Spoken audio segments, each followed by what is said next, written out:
வணக்கம். தினதரணி செய்திகள். நெல்லை மாவட்டம் மத்திய மாவட்ட திமுக சார்பாக இலவச கண் சிகிச்சை முகாம் நடைபெற்றது.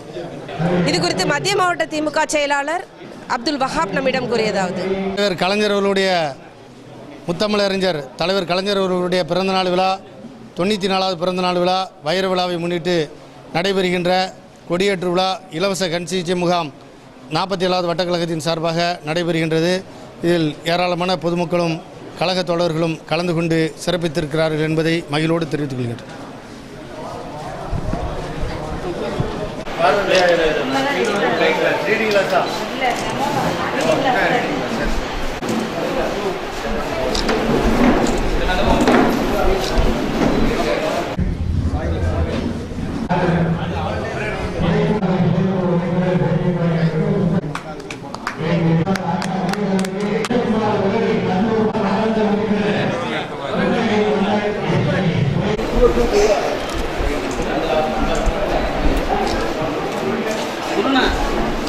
உங்களுக்கு